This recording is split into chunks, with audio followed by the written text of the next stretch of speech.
Fools! Fools! They laughed at me! Wait till they think about this!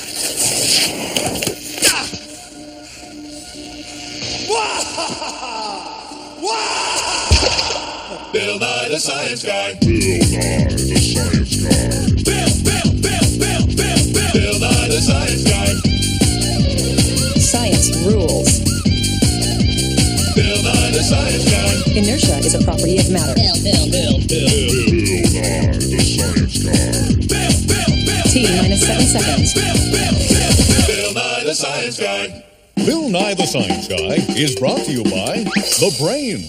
Without it, you wouldn't be able to understand what I'm saying. And that wouldn't be any good for either of us. Now would it? You and I are animals. And like all animals, we control everything we do with our brains. Whether we're talking, waving, just sort of thinking about stuff, we do it all with our brains. Now, compared to the size of our bodies, humans have the largest brain of any animal on Earth. Now, you may have heard people say, you only use 10% of your brain. Well, that's not true. Use 100% of your brain all day and all night, even while you're asleep. You'll do it all with your brain. Like, suppose I want to do this, or decide to do this. I'm using my brain. Throw, catch, throw, catch, throw, catch, throw, catch, throw. Or picking up off the floor. It's all done with your brain.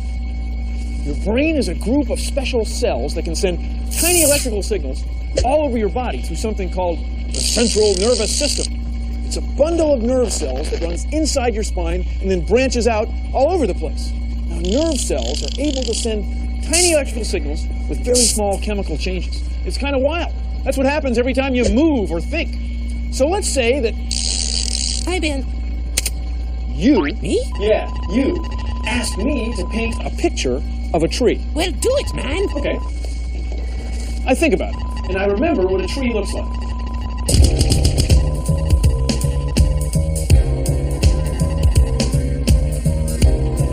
And you look at that and you think, well, I guess that looks a little bit like a tree. See, it reminds you of a tree. Yeah, a tree. Now think about what happened. I had to understand that you asked me to draw a picture of a tree, or paint one. Then I had to remember what a tree looked like. Then I had my brain use my central nervous system to make my hand paint a tree. Now look, we're both thinking of trees.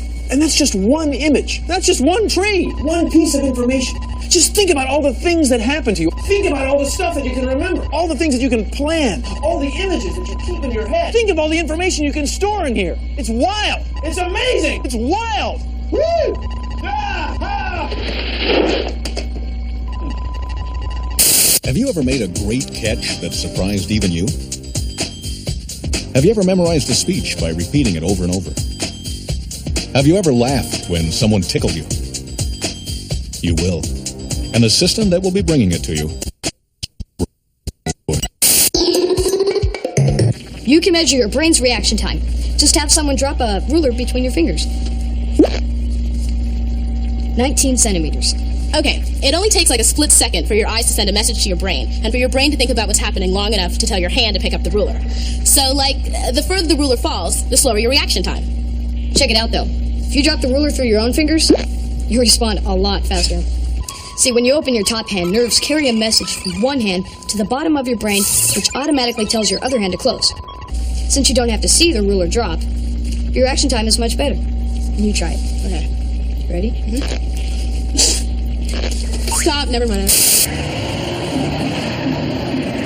The brain, spinal cord, nervous system control all of an animal's body functions. Even playing a video game requires all three to work in perfect unison.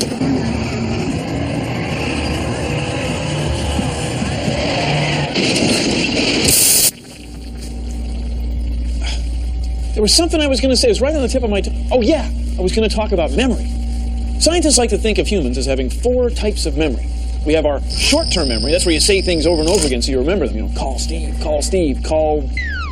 That's why a lot of times it's easier to write stuff down. Then we have our long-term memory. That's where we remember important events or things that we do over and over again. And then we have our ancestral memory. Now, that's where animals remember how to do stuff right when they're born. Like birds remember how to build nests. Or humans remember how to get milk from their mom or from a bottle. And And then we have our eidetic memory. Now, our eidetic memory is also called photographic memory. You know, sometimes you can remember where a picture was on a page in a book. Well, that's your eidetic memory. So there you have it, the 4 types of memory. They're Short-term. Short-term memory. Long-term. Long-term memory. Ancestral. Ancestral memory and... Eidetic. Eidetic memory. Yeah. Can you remember all that? Hi, everybody, and welcome to This Old Brain. I'm Bob Glia. Come on this way and watch that hoe handle there. We're going to work on the wiring of the central nervous system of This Old Brain. My buddy, Neuron Abrams is over here. How you doing? Hi, Bob. Over here. What's the story on the wiring here? Well, it seems This Old Brain had some damage inflicted upon it a while back. They probably weren't wearing a helmet. That's tough. What do we do here? Well, we have to hook these wires back up. You know, if the wiring's shot on the central nervous system, it makes it really hard for the arms and legs to receive that message from the brain. The whole body, really? Basically, yes. Yeah, looks like we need a lobe job in here, too. So I'm going to let you get back to work there, all right? Okay, Bob. I'll meet you down in the medulla later. Okay, Bob. All right.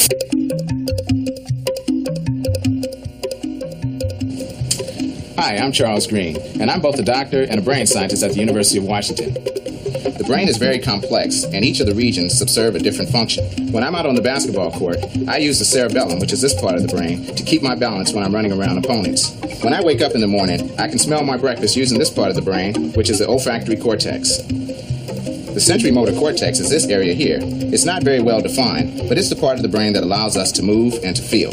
And over here on the side is the temporal lobe. And inside of this area here on the temporal lobe is the auditory cortex, which allows me to hear. Inside of the cortex, this part of the brain, are thousands of tiny brain cells about the size of a pinpoint. And they communicate with the rest of the body by sending their processes out of the brain and into the spinal cord. And the spinal cord connects with all of the muscles in the body and tells them when to move. Using all of this amazing equipment allows us to study the electrical activity of individual brain cells. And in this way, we're beginning to understand how the brain as a whole functions. You know, brains are really cool. This combination of cells seems to have no limitations. Unlike the most spectacular electronic brain, this machine can think for itself. Extra, read all about it. Brain is folded to fit in skull. No wonder your brain's in the headlines. Think of all the information it can store.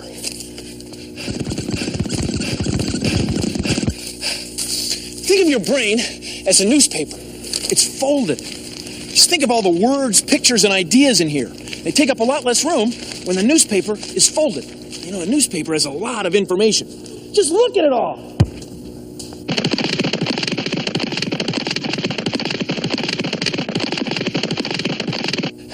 All those pages in just one Sunday newspaper. Just think of all the information that must be in your brain. It's enormous, but it doesn't take up too much room because it's folded.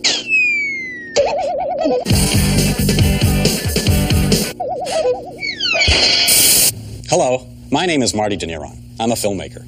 Well, actually, I make TV shows for kids. You know that wacky scientist with the bow tie? That was mine. When I heard about Spinal Cord's tour, I jumped at the chance of capturing the inner workings of the brain. But enough of my gabbing. What do you say? Let's rock. This is Spinal Cord.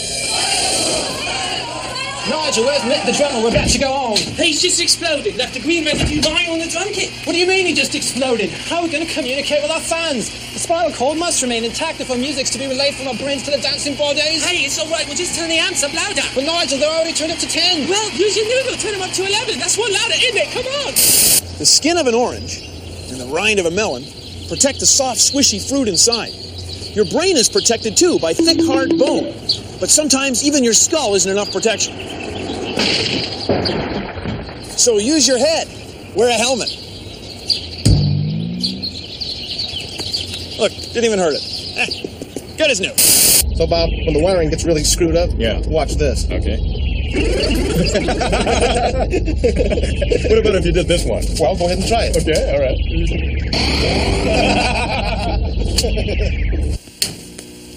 The brain interprets and stores information. So much information that if your brain weren't folded, it would never fit in your skull. Folding makes it fit. That's smart. What? Let's say we wanted to take a picture of a brain. Let's say my brain. Well, we couldn't very well use a camera, could we? Because it wouldn't fit. Yeah, no, I guess not. But we can take an MRI, a magnetic resonance image. The way this works is, there's a very powerful magnetic field going this way, And then a radio wave goes through like this, and the two of them working together generate this crisp image. It's really cool. It's in here. Oh, you can't come in. You can't come in because there's a very powerful magnet, and it would ruin the videotape. Also, it's really loud. Here we go.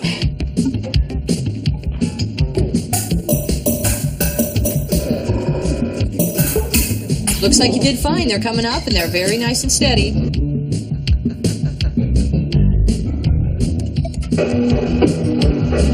So here's his brainstem. So here's one eyeball, the optic nerve. Start into his ventricles here. White and gray matter, the little lining that's around the brain. This is his pituitary. This is a carotid artery coming up, major artery that feeds the brain. Should we get him out of there? Right here is the snake's brain.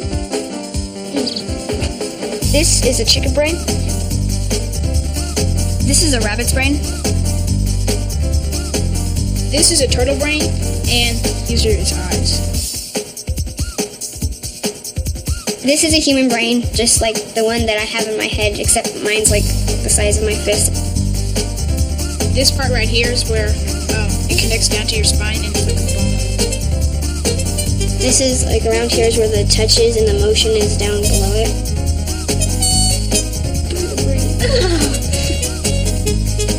Your eyesight, your sense of vision, is the one that you use the most. The left side of the brain controls the right side of the body, and the right side of the brain controls the left side of the body. Brain power! Look at all those cute little brain cells. Look at them. See, you and she and I all have about the same number of brain cells. We have the same number of brain cells when we're born as when we're grown-ups, about 100 billion. See, we never get any more. Now, if you cut your finger, you can put a bandage on it and it'll heal in a few days. If you break your leg, you can put a cast on it and it'll heal in a few weeks. But it doesn't work that way with your brain cells. We never grow new ones. So, you can damage your brain cells by drinking alcoholic beverages, or taking drugs, or crashing your bike when you're not wearing a helmet. So be careful. Think about your brain cells. Are you thinking about them? Here's an awesome way to improve your memory. Pick a room in your house and... I know the perfect place. Okay, let's go.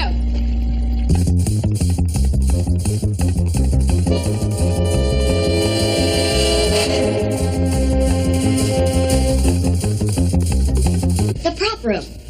Okay, now spend exactly 1 minute looking around the room and memorizing everything you possibly can. Okay. Now, you leave the room and draw a picture of everything you possibly can remember.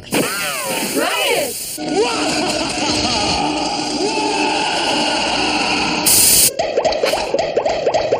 Hi, I'm Jerry Andrus. I'm very interested in how our human brains work, and I'm standing inside what I call Box Impossible. And if you'll look, maybe you'll see that there seems to be something wrong with it. Here is a picture of just ordinary fluffy clouds, and now I'm going to spin this trizonal space warper, and I'm going to have you stare right at the center of it for 20 seconds. You keep staring right at the center of this trizonal space warper.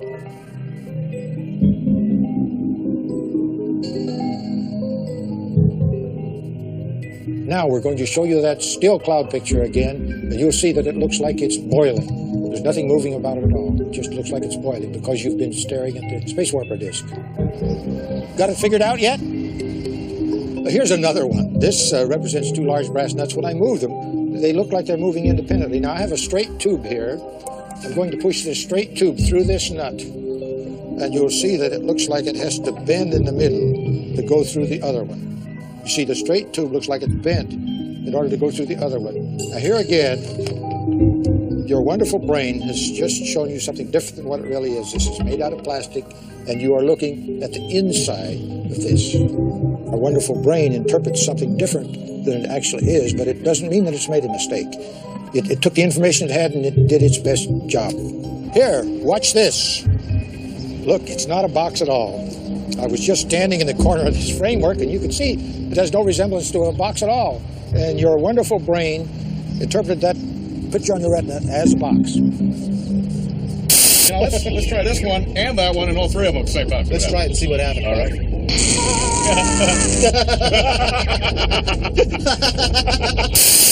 When I'm talking, the part of my brain called the cortex is sending millions of signals to my mouth and tongue so that I can form words and make sentences.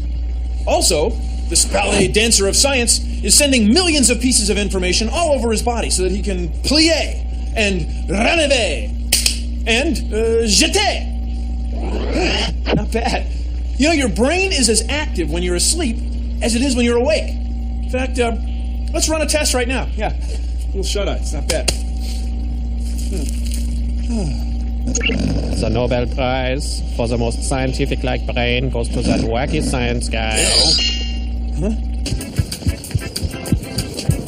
My name is Chris, and I'm an ultra runner. And after 90 miles, it's my brain that keeps me determined to finish the race. Hopefully this summer I'll finish a 100-mile race.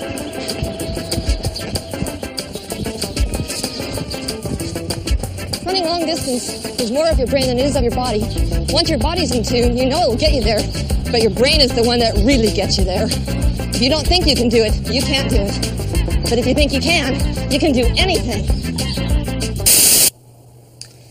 Okay, one last time. This is a hot frying pan. This is your brain reacting to a hot frying pan. Ah, wow! Oh, man! What a stupid thing to... Yeah. Yeah.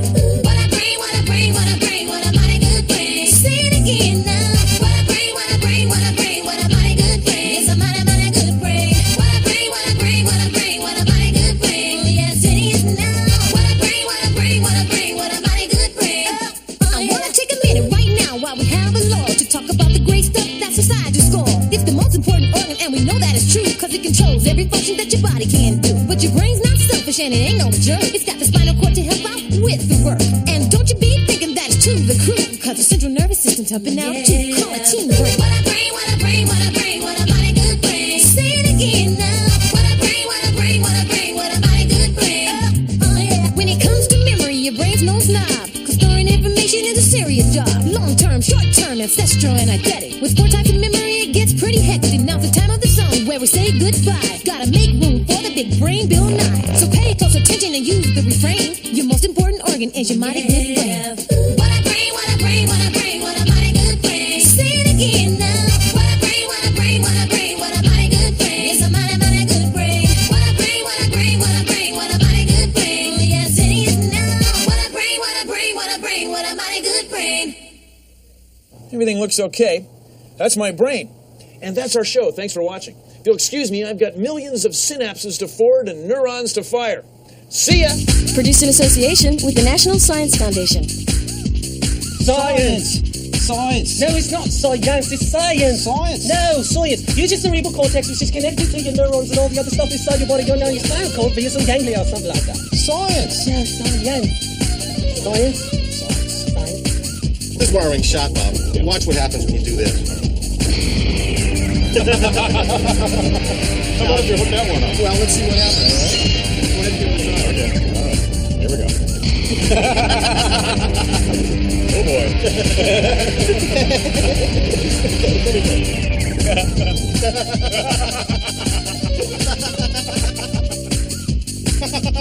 boy.